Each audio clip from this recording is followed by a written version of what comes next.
Bom, esses dias teve uma pessoa conversando comigo e a gente falando sobre financiamento imobiliário e ele falou assim: bom, eu não vou tentar, Vicente, nem fazer o teste do financiamento imobiliário, porque eu tentei financiar um automóvel e era um automóvel relativamente barato e eu não consegui, não foi aprovado. Então, se é assim, financiamento imobiliário, que é muito mais caro, aí que eu não vou conseguir mesmo. Aí eu fui explicar para ele vários fatores que eu lembrei no momento que a gente estava conversando e me inspirou também a fazer esse vídeo aqui explicando exatamente sobre isso. As principais diferenças que tem no financiamento imobiliário para o financiamento de um automóvel. Bom, muita gente compara financiamento de carro com financiamento de imóvel e acha que é praticamente a mesma coisa, mas não é. E essa confusão leva muita gente a tomar decisões erradas, principalmente porque existem algumas diferenças muito importantes que quase ninguém observa. O nível de segurança que o banco tem e os incentivos envolvidos. E é sobre isso que a gente vai conversar durante esse vídeo.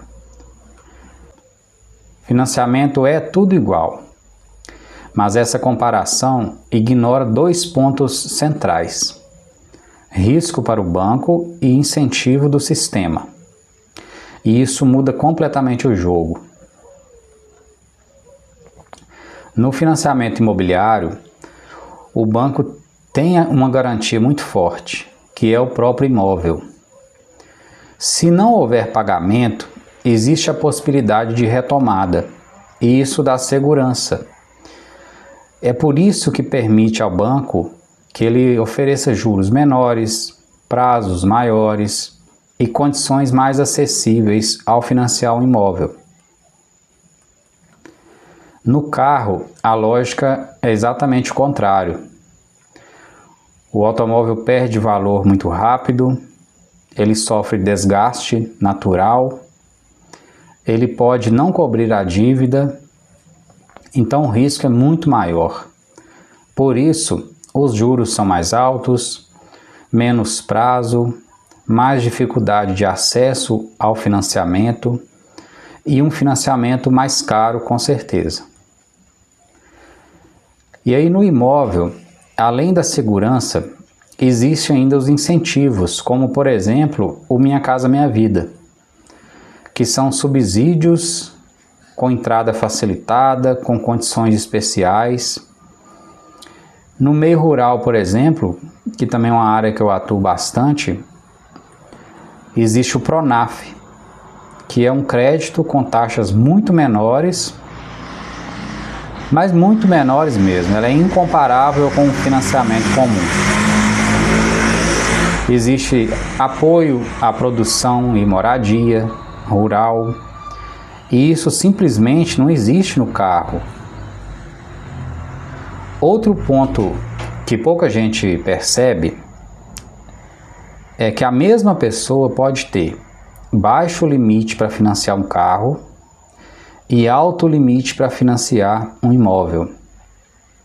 De maneira clara, às vezes o que a pessoa consegue financiar em um automóvel, um carro, seja ali um valor de 50 mil reais.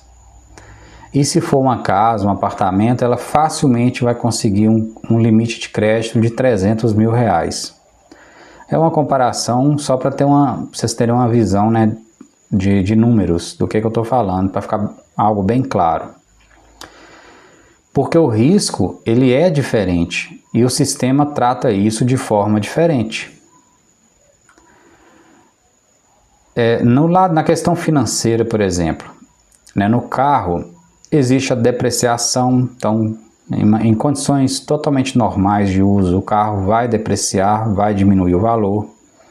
O custo de manutenção do carro é elevado, então isso pode gerar um aumento nas despesas de quem adquiriu aquele carro, consequentemente ela tem dificuldade de arcar com o financiamento. Existe a troca constante aqui no Brasil, a gente tem esse costume de trocar de carro relativamente de maneira muito em curto prazo. comparando principalmente com o imóvel, né, que um imóvel aí você vai ficar na sua família a vida inteira, e o automóvel não, o automóvel tem um prazo bem limitado. E são pessoas, né, que pensam pouco em construção de patrimônio. Quem foca no carro em primeiro lugar, muitas vezes não está pensando ou priorizando de maneira real a construção de patrimônio. E no imóvel é ao contrário. No imóvel sempre existe a possibilidade de valorização. Então, se você fez uma compra bem feita, com certeza aquele imóvel que você comprou daqui 5 anos, daqui 10 anos, vai valer mais do que o que você pagou por ele.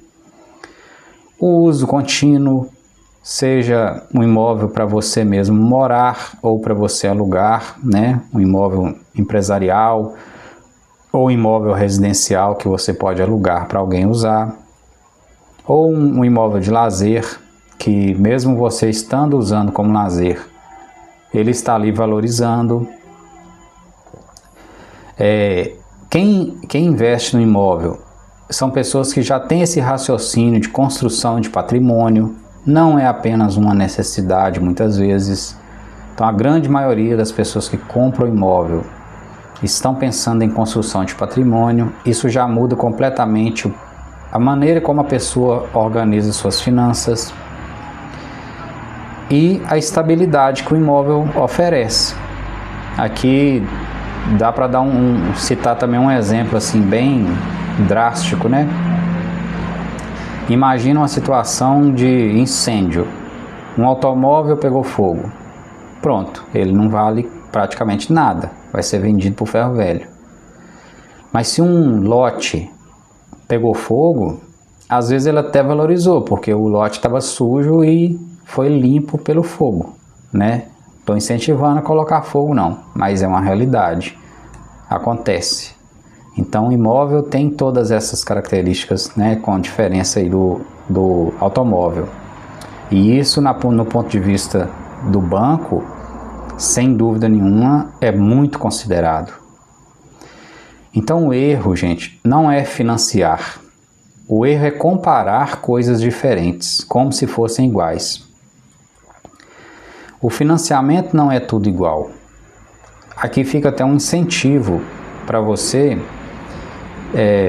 Procure uma agência financeira, procure um banco, entenda como que funciona este financiamento.